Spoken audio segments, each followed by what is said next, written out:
Number 1. Ruben Salazar. Los Angeles, August 29, 1970. The sun blazed over East LA as thousands gathered for what would become one of the most significant protests in Chicano history. The Vietnam War raged overseas, and at home, Mexican-American voices demanded to be heard. Among the crowd that day was a man whose pen had already changed the landscape of journalism in America. His name was Ruben Salazar. He was 42 years old, a civil rights pioneer, and the first Mexican-American journalist from mainstream media to cover the Chicano community with depth, dignity, and unflinching honesty. Before you learn more about the stories that keep us awake at night, consider subscribing so you never miss the truth behind the headlines. Ruben didn't set out to be a martyr, he set out to be a witness. Born in Ciudad Juarez, Mexico, and raised in El Paso, Texas, Ruben understood what it meant to live between two worlds. He joined the Los Angeles Times in 1959 and quickly rose through the ranks. But it wasn't just his talent that set him apart, it was his mission. While other reporters ignored the barrios, Ruben walked their streets. While others recycled stereotypes, Ruben told the truth. He wrote about police brutality, about systemic inequality, about a community that had been silenced for far too long. And in doing so, he made enemies, powerful enemies. On that sweltering August afternoon, Ruben wasn't just a reporter. He was also the news director for KMEX, a Spanish-language television station. He had come to cover the National Chicano Moratorium March, a peaceful demonstration against the disproportionate number of Mexican Americans dying in Vietnam. 30,000 people filled the streets, families, children, activists. The march had been peaceful, a powerful display of solidarity and grief. But peace doesn't always last. As the day wore on, tensions escalated. Some accounts say a store was looted. Others say it was a minor scuffle. Whatever the spark, the Los Angeles County Sheriff's Department responded with overwhelming force. Tear gas canisters flew through the air, batons cracked against skulls, chaos erupted. Ruben, ever the professional, stayed to document what was happening. He had covered violence before. He had reported from war zones. But this wasn't Saigon. This was his community. As the crowd scattered and smoke filled the air, Ruben ducked into the Silver Dollar Cafe on Whittier Boulevard, seeking refuge and a moment to regroup. Inside, the bar was dim and crowded with others trying to escape the madness outside. Ruben sat down, he ordered a drink, and then, without warning, deputies surrounded the building.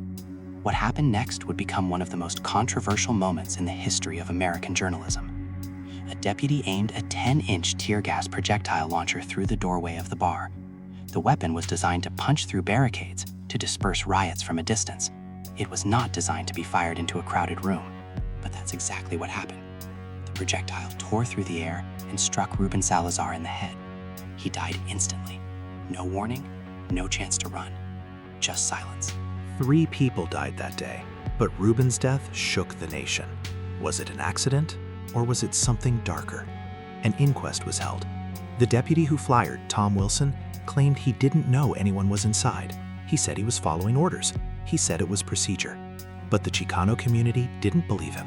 How could they? Ruben had spent years exposing police misconduct, racial profiling, and the abuse of power. He had written about the very department that killed him. His final column, published just days before his death, questioned whether law enforcement was truly serving the community or controlling it. The inquest ruled his death a homicide, but no one was ever charged. No one was ever held accountable. Ruben Salazar became a martyr, a symbol of the cost of speaking truth to power. Today, a park in East Los Angeles bears his name. His legacy lives on in every journalist who refuses to look away, who chooses courage over comfort. But his story is also a reminder that the truth can be dangerous, that some stories come with a price, and Ruben paid it in full. Yet Ruben's death was only the beginning of a dark chapter in American journalism. Just 6 years later, in the scorching desert heat of Arizona, another reporter would start his car, turn the key, and trigger an explosion that would send shockwaves through newsrooms across the country. Number 2. Don Bolles. Phoenix, Arizona, June 2nd, 1976. The explosion shattered the midday calm of a hotel parking lot, sending twisted metal and shattered glass raining down on the asphalt. Inside what remained of a Datsun 710, a man lay broken, his body torn apart by 6 sticks of dynamite that had been taped beneath the driver's seat. His name was Don Bolles. He was 47 years old, a husband, a father of 7, and one of the most feared investigative reporters in the American Southwest. For 14 years, Don had worked at the Arizona Republic, and in that time, he had made it his mission to expose the rot beneath Arizona's sun-baked surface. Land fraud, bribery, organized crime. The kind of stories that made powerful people sweat. The kind of stories that got you killed. Don Bolles knew the risks. He had to. Because in Phoenix, in the mid-70s, the line between legitimate business and criminal enterprise was razor thin. And Don spent his career walking that line, shining a light into the darkest corners. He had exposed connections between local politicians and the mob. He had written about illegal land deals that bilked honest families out of their life savings.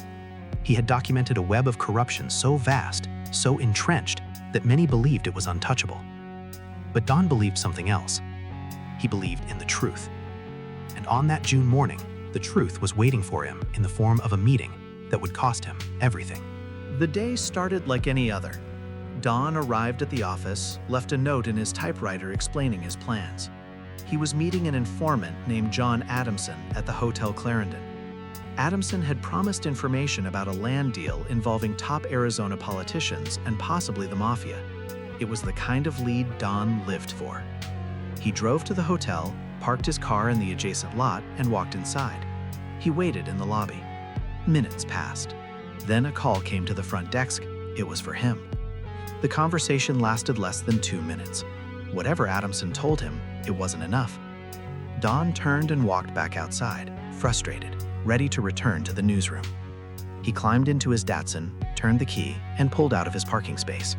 And that's when someone, somewhere, pressed a button. The blast was heard blocks away. The car door flew open. Don's body was thrown halfway out of the vehicle, his legs shattered, his abdomen ripped apart. Witnesses ran toward the wreckage. Someone called for help. And in those agonizing moments, as blood pooled on the pavement, Don Bolles did what any good reporter would do. He tried to tell the story. Barely conscious, his voice a whisper, he spoke to the first responders. He said 3 words that would echo through the investigation for decades. Adamson, Emprise, Mafia. Then he lost consciousness. For 11 days, Don clung to life in a Phoenix hospital.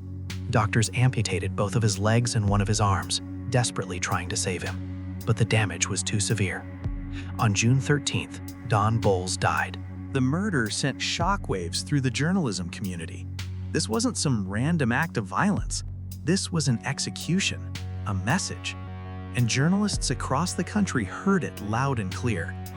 The Investigative Reporters and Editors Organization mobilized. They called it the Arizona Project. 38 reporters from 28 news organizations descended on Phoenix, determined to finish what Don had started.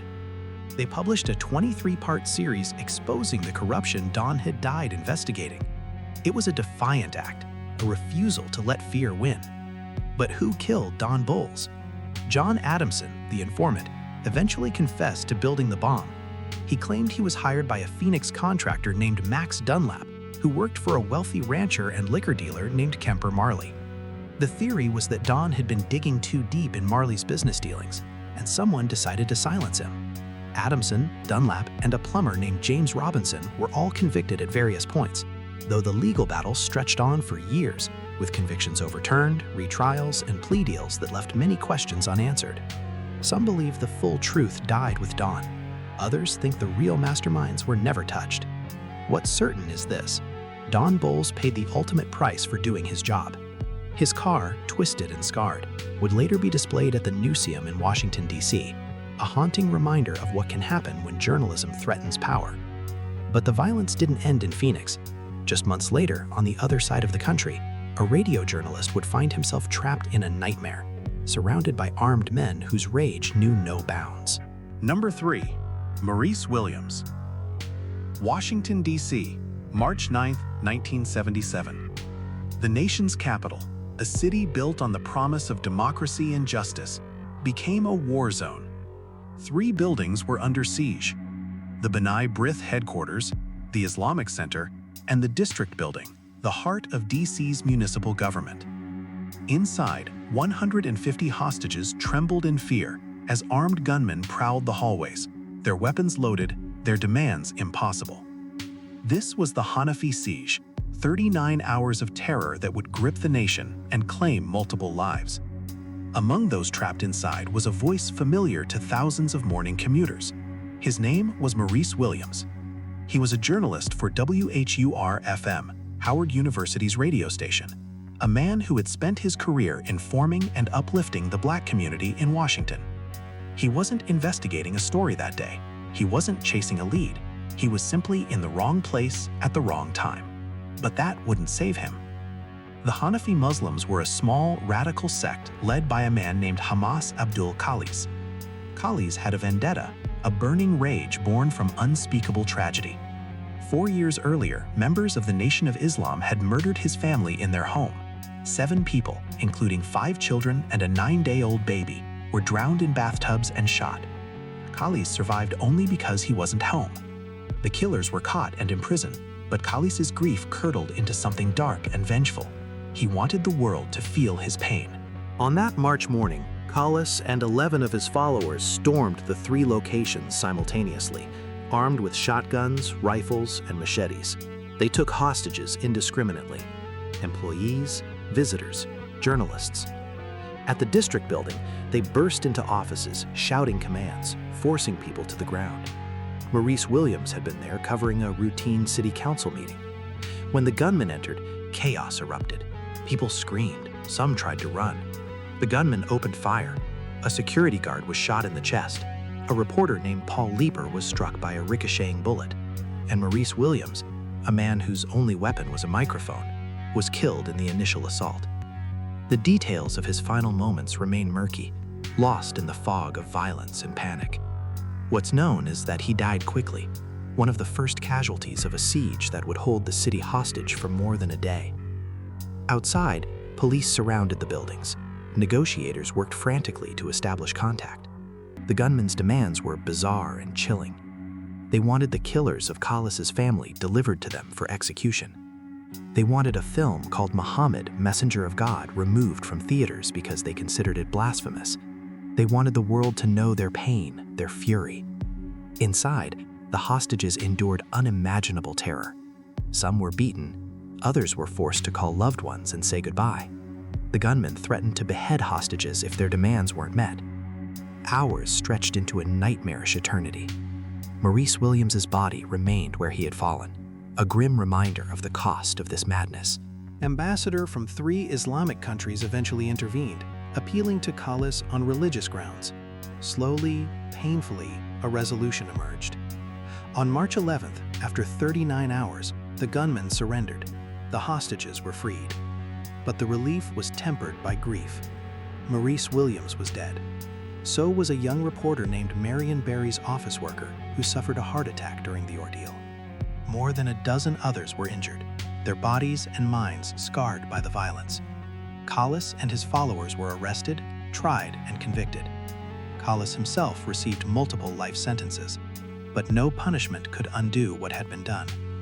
Maurice Williams had simply been doing his job, covering the news, serving his community. He didn't die because of something he reported. He didn't die because he uncovered a secret or threatened the powerful. He died because violence is indiscriminate, because rage consumes everything in its path. His death was a stark reminder that journalists don't just face danger in war zones or while investigating criminals. Sometimes danger finds them in the most unexpected places, in the heart of their own cities, in buildings that should have been safe. Maurice Williams's name is often forgotten in the long list of journalists who have died in the line of duty, overshadowed by those who were specifically targeted for their reporting. But his loss was no less tragic. He was a voice for his community, silenced in an act of senseless violence. And his story is a reminder that courage in journalism isn't always about chasing the story. Sometimes it's simply about showing up. But while Maurice died in a moment of chaos, far from any investigation, another journalist just a year later would walk directly into the crosshairs of organized crime. covering a story in a city where even the walls had ears. Number 4. John A. Kelly. Boston, Massachusetts, June 28, 1978. The city that birthed the American Revolution was about to witness a different kind of violence, the kind that happens in shadows, behind closed doors, when organized crime decides to clean house. The Blackfriars pub sat on the edge of the combat zone, Boston's infamous red light district, a place where vice and violence walked hand in hand. It was a mob-connected establishment, the kind of place where deals were made over whiskey and blood debts were settled in back rooms. On that summer night, 5 men gathered inside after closing time. Among them was John A. Kelly, a journalist for WHDH-TV, Channel 5. He was there covering a story, doing what journalists do, asking questions, seeking truth in a city where truth was a dangerous commodity. What John didn't know, what he couldn't have known, was that he had walked into a trap. The Blackfriars Massacre, as it would come to be known, wasn't about silencing a reporter. It was about silencing witnesses, about erasing loose ends in a criminal empire that stretched from the streets of South Boston to the highest levels of law enforcement. But John Kelly was there, notebook in hand, and when the killers arrived, they didn't distinguish between targets and bystanders. Everyone in that room was marked for death. Boston in the late 70s was a city under siege by its own demons. The Irish mob, led by the notorious Whitey Bulger, controlled vast swaths of the criminal underworld. But this wasn't just about drugs and extortion. This was about betrayal within the ranks, about a power struggle that would leave bodies in its wake. John Kelly had been investigating organized crime in Boston, a beak as dangerous as any war zone. He had sources, he had leads, and on that June evening, one of those leads brought him to the Blackfriars pub. The details of what John was investigating remain murky, lost in the fog of time and sealed police files. What's known is that he was meeting with someone, following a thread in a story that had consumed him for weeks. The pub closed at 2 a.m. John and 4 others remained inside. One was the pub's manager, another was a bartender. The others were connected to the criminal underworld in ways that would only become clear later. Sometime after 2:30, the killers entered.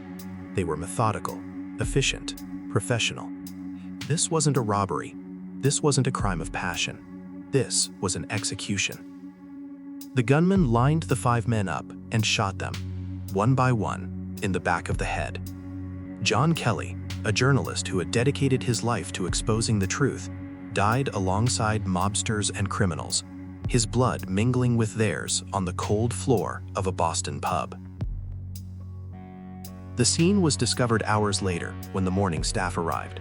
The police found 5 bodies, 5 execution-style murders, and almost no evidence. No witnesses, no forensic leads, just silence. The kind of silence that organized crime buys with fear and violence. The investigation into the Blackfriars Massacre became one of Boston's most notorious cold cases. Theories swirled. Some believed it was a hit ordered by Whitey Bulger, eliminating rivals and witnesses who knew too much. Others thought it was connected to a drug deal gone wrong, or a gambling debt, or any number of motives that get people killed in the criminal underworld. But what about John Kelly? Was he the target, or was he simply collateral damage? The prevailing theory is the latter. John was in the wrong place at the wrong time, a journalist who stumbled into a mob execution and paid the ultimate price. There's no evidence that he was specifically targeted for his reporting, no indication that his death was meant to silence his investigation. But that doesn't make his loss any less tragic. John Kelly was 40 years old. He had a family. He had a career built on asking difficult questions in a city where those questions often went unanswered. And on that June night, he became another statistic, another name on the long list of journalists who died while doing their jobs. The Blackfriars Massacre remains officially unsolved, though many believe they know who was responsible. Whitey Bulger, who evaded capture for decades and became one of the FBI's most wanted fugitives, was never charged in connection with the murders. He was eventually caught, tried, and convicted of multiple crimes, but the Blackfriars killings remained beyond the reach of justice. John Kelly's name is rarely mentioned when people talk about journalists killed in the line of duty. His death was overshadowed by the larger narrative of organized crime, of mob wars and corrupt cops. But he was there that night because he was a journalist, because he believed in the story. And that belief cost him everything. Yet even as Boston mourned its fallen reporter, another journalist, thousands of miles away, was preparing to step into a revolution, his camera capturing images that would shock the world and seal his own fate. Number 5. Bill Stewart. Managua, Nicaragua, June 20th, 1979. Revolution had set the streets ablaze. The Sandinista rebels were closing in on the capital, and the brutal dictatorship of Anastasio Somoza was crumbling. Buildings smoldered, gunfire echoed through abandoned neighborhoods, and in the midst of this chaos, journalists from around the world had descended to bear witness to history in the making. Among them was Bill Stewart, a 37-year-old correspondent for ABC News. He was no stranger to danger. He had covered conflicts before, had navigated war zones with the calm professionalism that defined his career. But Nicaragua was different. This wasn't a distant battlefield. This was a city tearing itself apart, where the rules of engagement had long since dissolved, where paranoia and violence ruled the day. Bill had been in Managua for weeks, documenting the revolution, interviewing rebels and civilians, capturing the human cost of political upheaval. His reports had brought the crisis into American living rooms, making the distant struggle feel immediate and real. On that June morning, Bill and his crew set out to film near a National Guard checkpoint on the southern edge of the city. It was a routine assignment, the kind of thing he had done 100 times before. He had his cameraman, his interpreter, his equipment. He had his press credentials clearly displayed. He had every reason to believe he would be safe. He was a journalist, an American, neutral, protected by international law and professional courtesy. But none of that would matter. The checkpoint was manned by members of Somoza's National Guard, soldiers who knew their regime was dying, who understood that the rebels were winning, that their time was running out. Desperation had made them unpredictable. Fear had made them dangerous. Bill Stewart approached the checkpoint with his hands visible, moving slowly, his credentials held high. His interpreter, Juan Espinosa, walked beside him. The cameraman stayed back, filming, documenting what should have been a routine interaction. A soldier, young and armed, stopped them. He barked orders in Spanish. Bill didn't speak the language fluently, but he understood enough. He was being told to get on the ground. He complied immediately, lowering himself to his knees, then onto his stomach, his face pressed against the hot pavement. There was no reason for alarm yet. This was standard procedure at checkpoints, a show of force meant to intimidate. Bill had been through it before. He knew the drill. Stay calm, follow orders, let them see you're not a threat. The cameraman kept filming, capturing every second. And what happened next would be broadcast around the world. A moment of such shocking brutality that it would help turn American public opinion decisively against the Somoza regime. The soldier stood over Bill Stewart, his rifle pointed down at the journalist's head. And then, without warning, without provocation, he pulled the trigger. The shot rang out. Bill's body went limp. The interpreter, Juan Espinosa, was killed moments later. 2 men, unarmed, non-combatants, executed in broad daylight. The camera captured it all. The footage aired on ABC News that evening. Americans watched in horror as a journalist, one of their own, was murdered on camera for no discernible reason. There was no firefight, no crossfire, no accident, just cold-blooded execution. The international outcry was immediate and fierce. The Carter administration, which had been wavering in its support for Somoza, condemned the killings. Congress moved to cut off aid to the regime. The murder of Bill Stewart became a turning point, a moment when the world could no longer ignore the brutality of Nicaragua's government. Within weeks, Somoza fled the country. The Sandinistas took power. But Bill Stewart wasn't there to report on it. His wife wasn't there to hold him. His family would never hear his voice again. The soldier who killed him, a man whose name was documented and known, faced a military trial. He was convicted and sentenced to prison, though the sentence was seen by many as a token gesture, far too lenient for the crime. Some reports suggest he served little time, if any. Justice, as it so often does in war zones, remained elusive. Bill Stewart's death was not the result of an investigation he was conducting. He wasn't targeted for exposing corruption or uncovering secrets. He was simply doing his job, documenting a revolution, and he encountered a soldier whose fear and rage had consumed his humanity. But his death mattered. It changed policy. It shifted the course of history. And it reminded the world that journalists, even those with the power of major networks behind them, are never truly safe when violence reigns. Yet even as one journalist fell in Central America, back in the United States, in the tight-knit immigrant communities of California, a different kind of terror was taking root, where editors who had fled one war found themselves targeted in another. Number 6. Duong Trong Lam, San Francisco, California, July 21, 1981. The fog rolled in from the bay, blanketing the streets of Little Saigon in a gray silence. It was early evening when the shots rang out, shattering the quiet of a neighborhood that had become a refuge for thousands of Vietnamese immigrants fleeing the horrors of war. Among them were journalists, writers, and editors who had escaped communist rule, bringing with them the stories of a fallen nation and the determination to keep those stories alive. Duong Trong Lam was one of them. He was the editor of a Vietnamese language newspaper called Kai Ding Long, which translates to the Village Temple. For the refugees who had settled in America, these newspapers were lifelines, connecting them to their culture, their language, and their shared history. But they were also battlegrounds, because even though the war in Vietnam had ended, the fight over how to remember it, how to narrate it, was far from over. Duong Trong Lam believed in dialogue. He believed in publishing diverse perspectives, even those that might be considered controversial within the exile community. Some saw this as bravery, others saw it as betrayal. In the highly politicized world of Vietnamese American journalism, where old grudges from the war still festered, where anti-communist sentiment ran deep and fierce, neutrality was seen as treason. And on that July evening, someone decided that Duong Trong Lam's voice needed to be silenced. The attack was swift and brutal. Gunmen approached Duong as he walked near his office, their faces obscured, their intentions clear. They opened fire at close range, multiple shots striking him before he could react. He collapsed on the sidewalk, blood pooling beneath him. Witnesses scattered, terrified. This wasn't random violence, this was an execution. Duong Trong Lam died at the scene. He was the first in what would become a terrifying pattern, a series of assassinations targeting Vietnamese journalists in the United States throughout the 1980s. Within hours, 2 anti-communist groups claimed responsibility for the killing. They issued statements justifying the murder, calling Duong a communist sympathizer, accusing him of betraying the cause of freedom. To them, he was not a journalist, he was a traitor.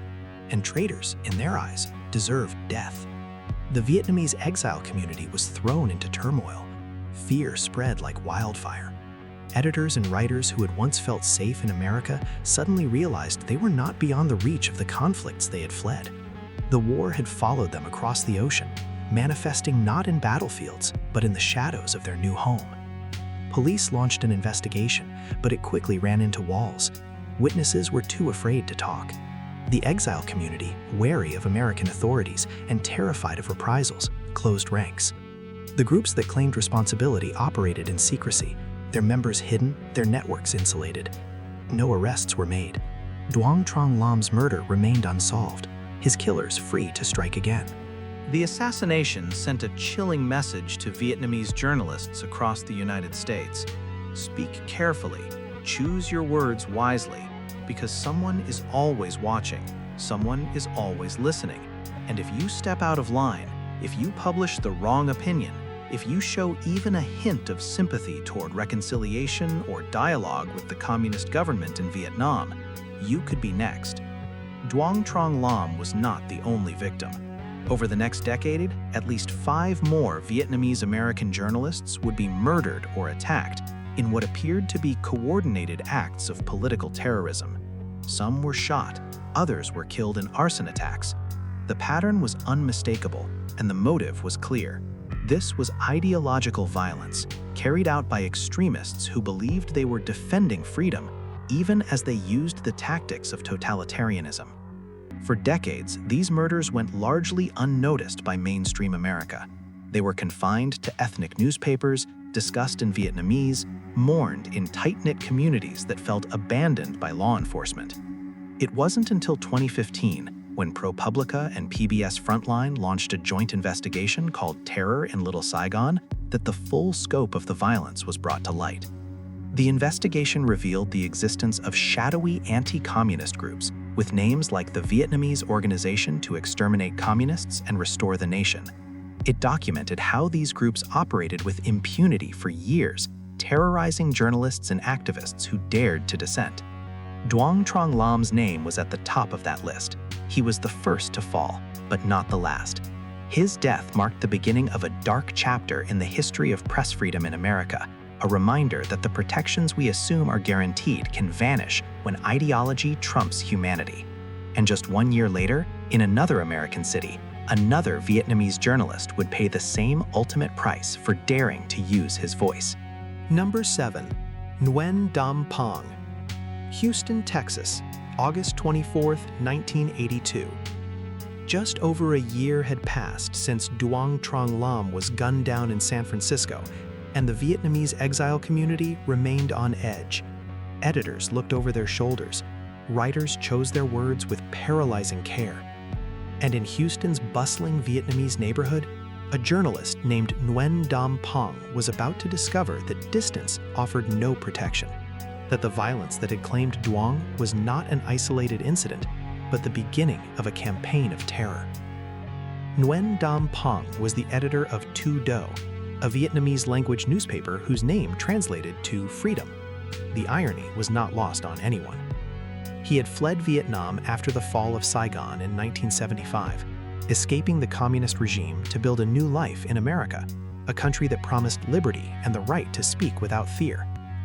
For 7 years, he had exercised that right, publishing stories that mattered to his community, giving voice to the experiences of refugees trying to navigate a foreign land while holding on to their identity. But Nguyen Dam Phong made a fatal mistake in the eyes of the extremists who had killed Duong Trong Lam. He published opinions they deemed unacceptable. He allowed perspectives that some considered too soft on communism, too willing to consider reconciliation, too open to dialogue. In the black and white worldview of the anti-communist underground, there was no room for nuance. You were either with them or you were the enemy. On that August evening, Ngyen Dam Phong was at home with his family. It was a modest house in a quiet neighborhood, the kind of place where children played in the streets and neighbors knew each other's names. He had no reason to expect danger. He had received no specific threats, no warnings that his name had been added to a list. But the assassins knew where he lived. They had been watching. They had been planning. The attack came without warning. Armed men forced their way into his home, their faces covered, their weapons drawn. Nguyen's family was there, witnesses to the horror that unfolded. The gunmen didn't hesitate. They shot Ngyen Dam Phong multiple times at close range, execution style, the same method used to kill Duong Trong Lam a year earlier. He died in his own home, in front of the people he loved, in the country that was supposed to keep him safe. The killers fled into the night, disappearing into the labyrinth of Houston streets. Within hours, anti-communist groups claimed responsibility, just as they had with Duong's murder. Their statements were defiant, unapologetic. They called Nguyen a traitor. They said his death was justice. They warned that others would follow if Vietnamese journalists continued to publish what they called pro-communist propaganda. The message was clear and terrifying. No one was safe. Not in San Francisco, not in Houston, not anywhere in America where Vietnamese journalists dared to exercise their First Amendment rights. Houston police opened an investigation, but like the case in San Francisco, it went nowhere. The Vietnamese community was paralyzed by fear. Those who might have had information were too terrified to come forward. The anti-communist groups operated in cells, their members sworn to secrecy, protected by a culture of silence that made infiltration nearly impossible.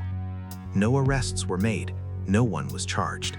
Ngyen Dam Phong's murder joined Duong Trong Lam's in the growing file of unsolved assassinations, and the terror continued. In the years that followed, more Vietnamese journalists would be attacked. Some survived, others didn't. The pattern was undeniable, but American law enforcement seemed unable or unwilling to connect the dots. to recognize that a coordinated campaign of political assassination was happening on US soil. It wasn't until decades later, when investigative journalists began piecing together the evidence, that the full scope of the violence became clear.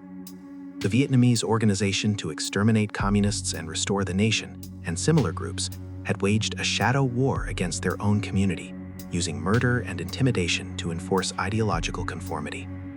Ngyen Dam Phong was a casualty of that war. He had survived the fall of Saigon. He had escaped the re-education camps. He had crossed oceans to find freedom.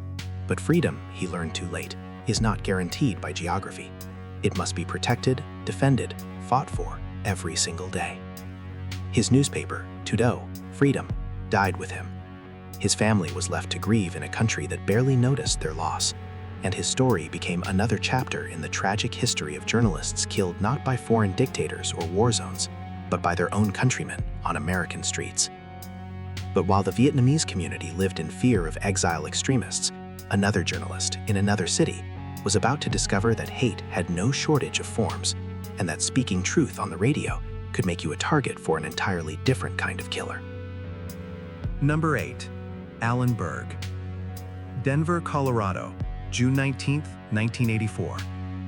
The sun was setting over the Rocky Mountains as Alan Berg pulled into the driveway of his townhouse in a quiet, upscale neighborhood. He had just finished his evening radio show on KOA, a program that had made him one of the most talked about and most controversial voices in Denver. Alan was 50 years old, a former trial lawyer turned talk radio host, and he didn't just discuss the news, he weaponized it. His show was confrontational, abrasive, and unapologetically liberal in a time when conservative voices were rising across America. He mocked bigotry, he challenged racists, he invited white supremacists onto his show just to dismantle their arguments on air, his sharp wit and legal mind cutting through their hatred with surgical precision.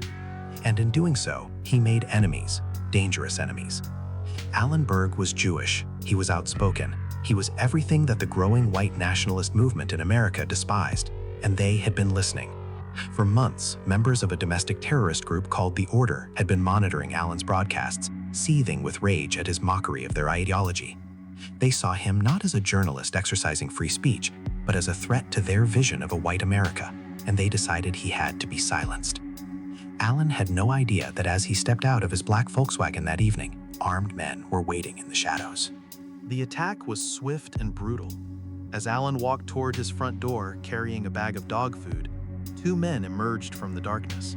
They were armed with a MAC-10 semi-automatic pistol, a weapon designed for one purpose: maximum lethality in minimum time. They opened fire without warning, without words, without mercy. 12 bullets struck Alan Berg. He didn't have time to run, to scream, to defend himself. He fell on his driveway, the dog food spilling across the pavement, his blood pooling beneath the Colorado twilight. The gunman fled in a waiting car, disappearing into the night. Neighbors heard the shots and called police, but by the time help arrived, Alan was already gone. The assassination of Alan Berg sent shockwaves through the nation. This wasn't a robbery. This wasn't a crime of passion. This was a political execution carried out on American soil by American citizens. The investigation quickly focused on The Order, also known as the Bruderschweigen, or Silent Brotherhood, a white supremacist organization founded by a man named Robert J. Matthews. The group's ideology was rooted in hatred, anti-Semitism, racism, and a delusional belief that they were defending the white race from extinction. They had already committed a string of crimes, including armed robberies and counterfeiting to fund their operations. But Alan Berg's murder was different. It was a message, a declaration of war against anyone who dared to speak out against their twisted vision. The FBI launched a massive manhunt. Within months, members of the Order were arrested. Some went quietly, others went down fighting. Robert J. Matthews, the group's founder, died in a shootout with federal agents on Whidbey Island in Washington state in December 1984, just 6 months after Alan's murder. The house he was hiding in burned to the ground, and his body was found in the ashes. But the man who pulled the trigger on Alan Berg, a member of the Order named Bruce Pierce, was captured, tried, and convicted. He received a life sentence. as did several other members involved in the conspiracy. Yet even with convictions secured, Alan Berg's murder left questions that haunt us still. How did a talk radio host in Denver become the target of domestic terrorists? How did hate fester to the point where men felt justified in executing someone for their words? And why, in a country that prides itself on freedom of speech, do journalists continue to pay with their lives for exercising that right? Alan Berg was not investigating organized crime. He was not exposing government corruption. He was simply speaking his mind, challenging bigotry, refusing to stay silent in the face of hatred. And for that, he was murdered. His death inspired a novel, a film, and countless discussions about the dangers of extremism, but it also inspired fear. After Alan's murder, radio stations across the country tightened security. Hosts became more cautious. The chilling effect of violence had achieved its purpose. Alan Berg's voice was silenced, but his story endures as a warning, a reminder that in America, in the land of the free, journalists are not immune to the forces of hate, and sometimes those forces come from within. But while Alan Berg was killed by American extremists for his words on American airwaves, another journalist was about to learn that even in the supposed safety of California, foreign governments could reach across oceans to silence those who dared to tell the truth about their regimes. Number 9. Henry Liu. Daly City, California, October 15, 1984. Just 4 months after Alan Berg was gunned down in Denver, another journalist would meet a violent end in the suburbs of San Francisco. But this murder would be different. This wasn't the work of domestic extremists or anti-communist exiles acting on their own. This was something far more sinister, something that would expose the long reach of a foreign government operating on American soil. His name was Henry Liu, though he wrote under the pen name Chang Nan. He was 52 years old, a freelance journalist and author who had made a career of chronicling the history and politics of Taiwan. He had fled the island decades earlier, seeking the freedom to write without censorship, without fear of government reprisal. In America, he believed he could tell the truth about the authoritarian regime of Chiang Kai-shek and his successors, the ruling Kuomintang Party, known as the KMT. Henry Liu's most recent work was a biography of Chiang Ching-kuo, the son of Chiang Kai-shek and the president of Taiwan. The book was unflinching in its criticism, exposing corruption, authoritarian crackdowns, and the brutal tactics the KMT used to maintain power. It was the kind of book that made powerful people very nervous. And in Taipei, thousands of miles away, officials in the Taiwan government were watching. They had read Henry's work, they knew his influence, and they decided he could no longer be allowed to write. On that October afternoon, Henry Liu was at home in his quiet suburban neighborhood, a place where families raised children and people mowed their lawns on weekends. He had no security detail, no reason to believe he was in immediate danger. He was just a writer, working at his desk, surrounded by books and research. But the Kuomintang had already set their plan in motion.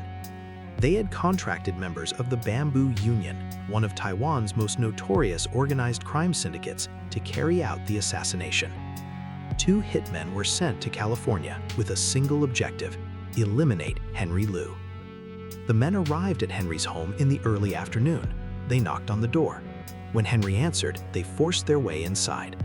What happened next was brutal and efficient. The assassins shot Henry Liu multiple times at close range, execution style. He died in his own home, collapsing in the hallway, his blood staining the floor of the house where he had sought refuge from tyranny. The killers fled immediately, disappearing into the sprawling Bay Area before police could respond. It appeared at first to be a random home invasion, a tragic but isolated act of violence. But investigators quickly began to suspect something more. Henry Liu had enemies, powerful enemies. And as detectives dug deeper, they uncovered a conspiracy that reached the highest levels of Taiwanese government. The trail led back to Taiwan's Military Intelligence Bureau. Officials there had orchestrated the hit, using the Bamboo Union as their weapon. The assassins were identified, arrested, and extradited to Taiwan, where they stood trial. In a stunning admission, the killers confessed. They named their handlers. They detailed how the operation was planned and funded by Taiwanese intelligence officials. The scandal rocked Taiwan. exposing the brutal lengths to which the KMT would go to silence critics, even those living in exile thousands of miles away. Several officials were arrested and convicted, including a high-ranking intelligence officer. But many believed the full truth was never revealed, that higher-level officials escaped accountability, protected by layers of bureaucracy and political power. For the United States, the case was a diplomatic nightmare. A foreign government had carried out an assassination on American soil, violating sovereignty and targeting a man who should have been protected by the First Amendment. Relations between the US and Taiwan were strained, though ultimately geopolitical considerations outweighed calls for harsher consequences. Henry Liu's murder sent a chilling message to journalists and dissidents around the world. You can flee, you can cross oceans, you can build a new life in a democracy. But if you speak out against the powerful, if you expose their secrets, they will find you. Distance is no protection. Borders mean nothing to those who operate in the shadows. Henry Liu had believed that America would keep him safe, that freedom of speech was more than just words on paper. He had dedicated his life to documenting the truth, to holding power accountable. And for that, he was hunted down and murdered by the very government he had exposed.